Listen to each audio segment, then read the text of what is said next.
इधर सूर्य कुमार यादव ने मारा छक्का। उधर क्रिकेट में गेंदबाजों के बीच छिड़ी नई बहस। न व्हाइट बॉल छोड़ता है न बाउंसर। ऐसे तो गेंदबाजों का रोजगार संकट में आ जाएगा। अंपायर को लेना पड़ेगा क्लास, बदलना होगा क्रिकेट का नियम, नहीं तो गेंदबाज रोएंगे। सूर्य कुमार यादव की बल्लेबाजी के बाद क्रिकेट की दुनिया में एक नई बहस छिड़ गई है। सबसे बड़ा सवाल है कि गेंदबाजों की इज्जत का क्या होगा। वो खिलाड़ी जो नियम को नहीं पढ़ता है, न क्रिकेट का कानून समझता है। कहते हैं जितनी हो चादर उतना पैर फैलाओ, पर सूर्य ने सारी बातों को पीछे छोड़ दिया। क्रिकेट 100 साल से खेला जा रहा है। 22 गज की पिच बनाई गई। किसने सोचा था कि एक ऐसा खिलाड़ी आएगा जो पिच पर बैटिंग नहीं बल्कि मैदान में दौड़ाकर मारेगा।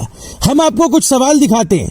गेंदबाजों की धुनाई पर वेस्ट इंडीज के खिलाड़ी शाई होप को तरस आया। ट्विटर पर लिखा, बस कर सूर्या, कितनी आगे भाई। कोच राहुल द्रविड़ रिपोर्टर बनकर पूछने लगे, आखिर ये किया कैसे। यहाँ सूर्या की तारीफ के साथ गेंदबाजों का दर्द भी समझना होगा। 20 ओवर के क्रिकेट में गेंदबाजों की धुनाई का हर रिकॉर्ड ध्वस्त हो जाता है। हमें इस बहस में क्यों पढ़ना चाहिए कि सूर्या के कारण क्रिकेट का नियम बदलना चाहिए। किसी ने कल्पना नहीं की थी कि कभी T20 क्रिकेट जैसी चीज भी आएगी। सूर्या को जिस शॉट पर मात्र 6 रन मिले, उसकी कीमत 10 रन से भी ज्यादा थी। तो क्या इस बहस में भी पढ़ना चाहिए कि कुछ अद्भुत शॉट के लिए विशेष नियम होना चाहिए। जैसे विराट कोहली का T20 वर्ल्ड कप में हारिस राउफ की गेंद पर मारा गया ना भूलने वाला छक्का। जैसे सूर्या का श्रीलंका के खिलाफ मारा गया ये वाला छक्का। क्रिकेट के जानकार मानते हैं कि कभी नियम में ये शॉट सिखाया ही नहीं जाता है। दौर सचिन का रहा हो या गावस्कर का, हमेशा जमीनी शॉट को परफेक्ट माना गया। कभी सचिन के कवर ड्राइव को क्रिकेट का सर्वश्रेष्ठ शॉट कहा जाता था, पर अब सोच बदल गई है। सूर्य ने जो छक्का मारा उसका नाम क्रिकेट की डिक्शनरी में है ही नहीं। इससे पहले तक ऐसे शॉट को स्कूप बोलते थे, पर सूर्य कुमार यादव ने पिच से बाहर जाकर मैदान में कूदकर छक्का मारा है, जिसके लिए नए शब्द की तलाश है। अब हम आपको कुछ नियम बताते हैं। जब भी कोई नया आता है तो उसकी तुलना पुराने से की जाती है, पर नया अगर ज्यादा योग्य हो तो सोच बदलनी पड़ती है। पाकिस्तान क्रिकेट के महान स्पिनर दानिश कनेरिया का दावा है कि डिविलियर्स नहीं, भारत के स्काई यूनिवर्स बॉस हैं। कल की पारी देखने के बाद कई दिग्गजों को लगता है कि सूर्या और डिविलियर्स में सूर्य कुमार यादव का पलड़ा ज्यादा नहीं बहुत भारी है। सूर्य कुमार यादव को फंसाने के लिए वर्ल्ड क्रिकेट के गेंदबाजों ने नई रणनीति बनाई है।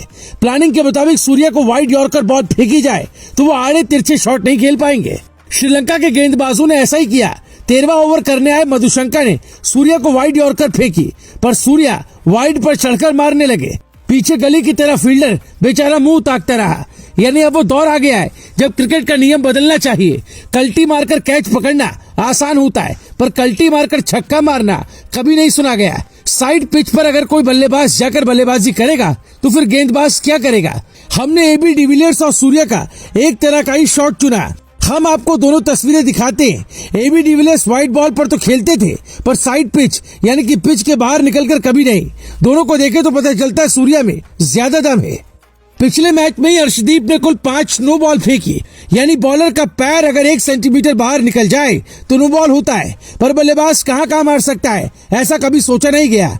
साल 1744 में क्रिकेट में पहली बार नियमों को लिखा गया और बाद में 1774 में संशोधित किया गया। इसी दौरान LBW, तीसरा स्टंप, मिडिल स्टंप और बल्ले की अधिकतम चौड़ाई जैसी बातें नियमों में जोड़ी गई। उस वक्त सूर्य जैसा कोई बल्लेबाज होता तो ये नियम भी जोड़ा जाता कि बॉलर को दौड़ाकर मारने पर क्या होता। विराट कोहली का छक्का हो या सूर्य कुमार यादव का छक्का, सचिन का अपर कट या रोहित शर्मा का पुल शॉट हो या फिर रिवर्स स्वीप जैसे शॉट की खोज होती रही है। यानी क्रिकेट में नए नए शॉट आते हैं, पर सूर्य कुमार यादव के पास इतनी प्रतिभा है कि वो और मैच में कुछ नया कर सकते हैं। छक्का चौका मारकर रन बनाने वालों की कमी नहीं है, पर सामने वाली टीम को ये कहकर छक्का चौका मारना कि तुम कहीं फील्डर लगाओ, हम मारेंगे, अलग बात है। जब सूर्य बैटिंग कर रहे थे तब एक पक्ष श्रीलंका के कप्तान हताश हो गए कि रोका कैसे जाए। जब भारत 20 ओवर में 228 बना सकता है तो फिर 50 ओवर में 500 क्यों नहीं।